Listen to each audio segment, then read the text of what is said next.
ওই যে দেখো, ওই হাড়ির মধ্যে কোনো বাচ্চার কান্নার আওয়াজ ভেসে আসছে।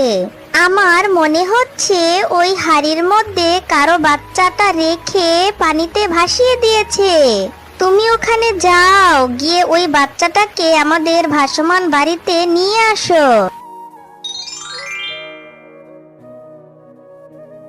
কাঁদিস না মা, আর কাঁদিস না। তোর কান্নার আওয়াজ যে আমি একদম সহ্য করতে পারছি না। আর একটু সহ্য কর মা। তোর বাবাকে আমি এই ঝড় বৃষ্টির মধ্যে বাহিরে পাঠিয়েছি তোর জন্য খাবার নিয়ে আসতে। আল্লাহ ভালো জানে যে তোর বাবা এই ঝড় বৃষ্টির মধ্যে বাহিরে কি করছে, এখনো কেন আসছে না। আমার যে খুবই দুশ্চিন্তা হচ্ছে, আর ভালো লাগছে না। কি জানি কি করছে বাহিরে। এদিকে আমার মেয়েটা ক্ষুধায় কান্না করে যাচ্ছে, ওর কান্না তো একদমই থামছে না। মা, তুই আর কান্না করিস না। আয় মা, তুই আমার কোলে আয়, তোকে আমি একটু আদর করে দেই। মারে, আর কাঁদিস না। আমি যে তোকে নিয়ে এখন কোথায় যাব? বাহিরে যে অনেক ঝড় বৃষ্টি হচ্ছে। ওই তো তোর বাবা এদিকেই আসছে। হাতে তো দেখি কোনো কিছুই নেই। তাহলে কি মেয়ের জন্য কোনো খাবার নিয়ে আসোনি? ওগো, তুমি এত দেরি করলে কেন? এদিকে যে মেয়েটা কান্না করেই চলেছে, তুমি মেয়েটার জন্য কোনো খাবার আনোনি? এদিকে যে মেয়েটা ক্ষুধার যন্ত্রণায় কান্না করে চলেছে, ছটফট করতে করতে আমার মেয়েটা এখন ঘুমিয়েই পড়েছে। হ্যাঁ গো শেফা, আমি কি ইচ্ছে করে খালি হাতে এসেছি? আমি কোনো খাবারের ব্যবস্থা করতে পারিনি। আমি কত চেষ্টা করেছি, আমি কোথাও কোনো খাবার খুঁজে পেলাম না। তাই তো আমি খালি হাতে বাড়িতে ফিরে এসেছি। কোথাও আমি কোনো টাকার ব্যবস্থা করতে পারিনি। বাহিরে যে এত ঝড় বৃষ্টি হচ্ছে, কে আমাকে কাজ দেবে বলো? তাই তো আমি কোথাও থেকে টাকার ব্যবস্থা করতে পারিনি।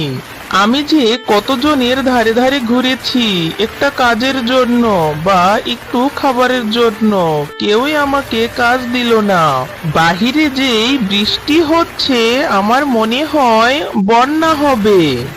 আর বন্যা হলে যে আমাদেরকেও না খেয়ে থাকতে হবে। ওগো, তুমি কি বলছো?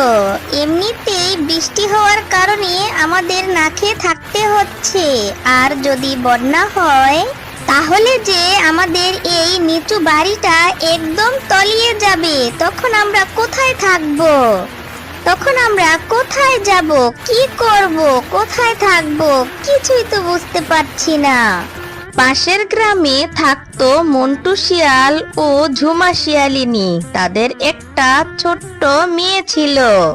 ওগো, যেভাবে বৃষ্টি হচ্ছে আমাদের কলা বাগানের কি অবস্থা, তুমি কি একটু দেখে এসেছো?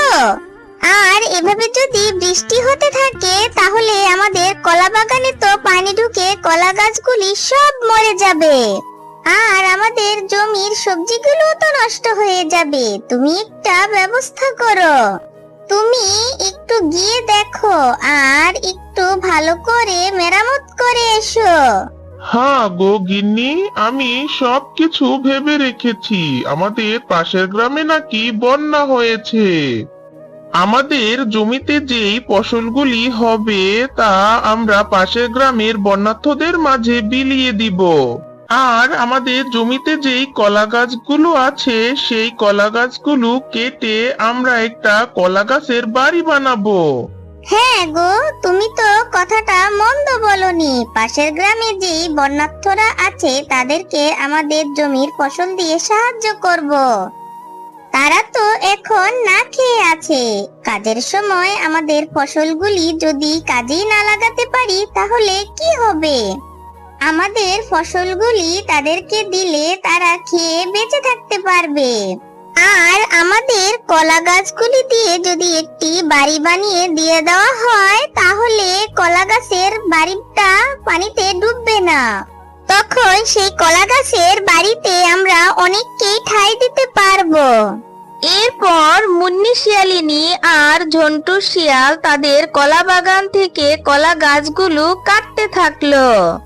আর কলা গাছগুলো কেটে তারা তাদের বাড়িতে নিয়ে আসতে থাকে। এরপর মুন্নি শিয়ালিনী আর ঝন্টু শিয়াল তাদের বাড়িতে একটি কলা গাছের বাড়ি বানাতে থাকে। আর এমন সময় তাদের গায়ের বাঘিনী চলে আসে সেখানে। কি রে মুন্নি শিয়ালিনী, কি করছিস? এলাম তোদের বাড়িতে একটু লবণ নিতে। থাকলে আমাকে একটু লবণ দে তো। আর তোরা এটা কি শুরু করেছিস? তোরা দেখি কলা গাছ দিয়ে আবার ঘর বানানো শুরু করেছিস। তোদের কি মাথা খারাপ হয়ে গেছে? নিশ্চয় তোরা পাগল হয়ে গেছিস। বাঘিনী মামি, তুমি জানো না পাশের গ্রামে যে বন্যা হয়ে গেছে, আর পানির যেই ভাব, মনে হয় আমাদের এখানেও বন্যা হবে। আর এজন্যই তো আমরা কলা গাছের বাড়িটা বানাচ্ছি। যদি আমাদের গ্রামে বন্যা হয় তাহলে আমরা এই বাড়িতে থাকতে পারবো। আর পাশাপাশি আমরা সবাইকে সাহায্য করতে পারবো। আরে তোদের কি মাথা খারাপ হয়ে গেছে? না না বাপু, আমি এখান থেকে চলে যাই। তোদের সাথে থাকলে আমারও মাথা খারাপ হয়ে যাবে। না না, যাই বাবা, আমি এখান থেকে চলে যাই। আমার লবণ লাগবে না, না হলে আমিও মাথা খারাপ হয়ে যাব। আরে আরে বাঘিনী মামি, দাঁড়াও, তোমার লবণটা তো নিয়ে যাও। চলে যাচ্ছ কেন? লবণটা নিয়ে যাও বাঘিনী মামি। এরপর রাত থেকে অঝোরে বৃষ্টি হতে থাকে। বৃষ্টির কোনো থামাথামি হচ্ছিল না। আর ওই বৃষ্টিতে পুরো গ্রামে বন্যা হয়ে একাকার হয়ে যায়। ওগো, সত্যি তো দেখি বন্যা হয়ে গেছে। এখন দেখো আমাদের ঘরের মধ্যে পানি চলে এসেছে। আমরা এখন কি করব? কোথায় যাব? আমাদের মেয়েটাকে কি করে রাখবো বলো তো দেখি। এতদিন মনে করেছি না খেয়ে মরতে হবে, এখন তো দেখি পানিতে ডুবে মারা যেতে হবে।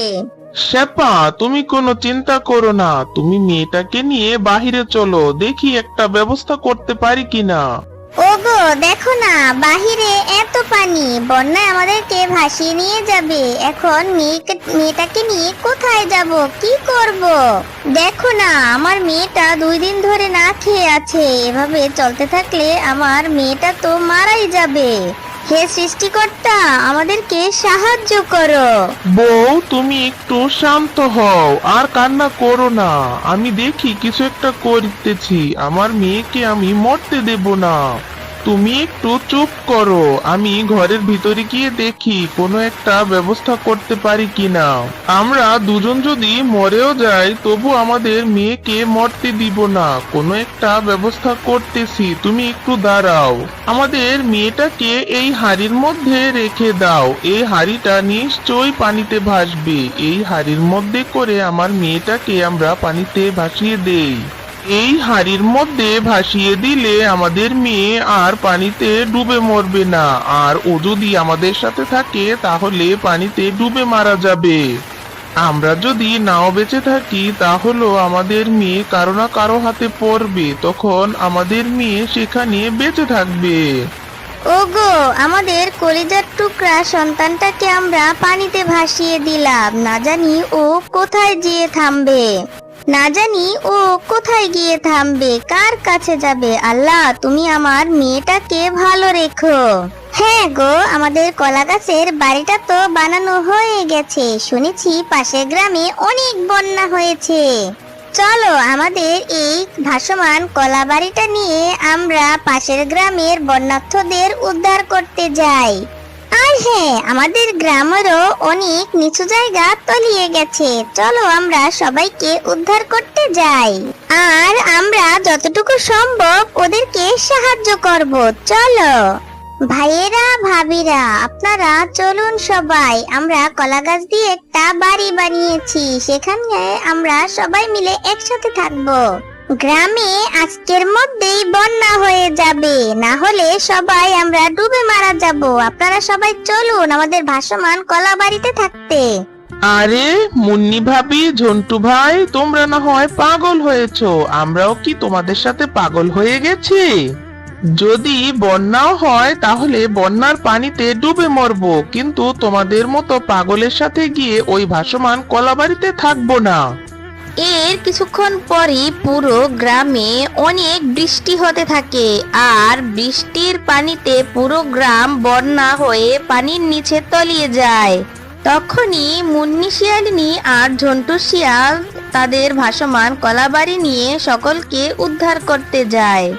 ওগো, আমরা গ্রামবাসীকে কত করে বুঝালাম, কিন্তু কেউই আমাদের কোনো কথা শুনলো না, আমাদের ভাসমান কলাবাড়িতে আসলো না। আর দেখলে ঠিকই তো, গ্রামে বন্যা হয়ে গেল। এখন কেউই আমাদের কথা বিশ্বাস করলো না। চলো আমাদের ভাসমান কলাবাড়িটি নিয়ে আমরা ওই দিকে যাই, দেখি ওখানকার কি অবস্থা। ওগো দেখো, ওই হাঁড়িটা এদিকে আসছে। আমার মনে হয় ওই হাঁড়িটার মধ্যে কোনো বাচ্চার কান্নার আওয়াজ শোনা যাচ্ছে। আমার মনে হয় ওই হাঁড়ির মধ্যে কারো বাচ্চা পানিতে ভাসিয়ে দিয়েছে। ওগো, ওইদিকে চলো না, ওই বাচ্চাটাকে যে করেই হোক উদ্ধার করতে হবে।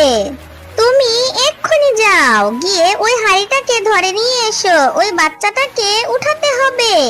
তুমি যাও, গিয়ে বাচ্চাটাকে আমাদের ভাসমান বাড়িতে নিয়ে আসো। দেখো না বাচ্চাটা কি সুন্দর, এই বাচ্চাটা আমাদের কাছে রেখে দেই।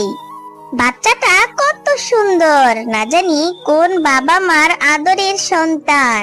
এই হাড়ির মধ্যে দিয়ে বন্যার পানিতে ভাসিয়ে দিয়েছে। নিশ্চয় তারা অনেক বড় বিপদে পড়েছে, আর তার জন্যই বিপদে পড়ে এই হাড়ির মধ্যে করে বাচ্চাটাকে বন্যার পানিতে এই বাচ্চাটা এখন থেকে আমাদের কাছেই থাকবে। আমরা যদি ঠিক সময় ওর বাবা মার কাছে এই ভাসমান বাড়িতে নিয়ে যেতে পারতাম, তাহলে ওর বাবা মাও বেঁচে থাকতো। মা দেখো, এই ছোট্ট বোনটা দেখতে কত সুন্দর। ভালোই হয়েছে, এখন থেকে আমার একটা ছোট্ট বোন হয়েছে। এই বোনটাকে এখন আমার কাছেই রাখবো, আর আমি ওর সাথে খেলা করব। মুন্নি ভাবি, মন্টু শিয়াল, তোমরা আমাদেরকে সাহায্য করো। আমাদের অনেক বড় ভুল হয়েছে তোমাদের কথা না শুনে। আমরা যে পানিতে ডুবে মারা যাব, আমাদেরকে সাহায্য করো। আমরা না বুঝে তোমাদেরকে অনেক কথা শুনিয়েছি, আমাদেরকে সাহায্য করো। এই ভাসমান বাড়িটি আমাদের এখন একমাত্র ভরসা, আমাদেরকে একটু সাহায্য করো মুন্নি ভাবি। আর হ্যাঁ বাঘিনী ভাবি, কি হলো, আপনারা না আমাদেরকে এতদিন অনেক কথা বলেছেন, এখন তো আমাদের কাছে সাহায্য চাইতে আসতে হলো। আর হ্যাঁ, যাই হোক, আপনারা তাড়াতাড়ি আমাদের ভাসমান বাড়িতে উঠে আসুন। আর হ্যাঁ বাঘিনী ভাবি, কখনোই কোনো কিছুকে অবহেলা করতে নেই, আর কোনো কিছুই ছোট হয় না।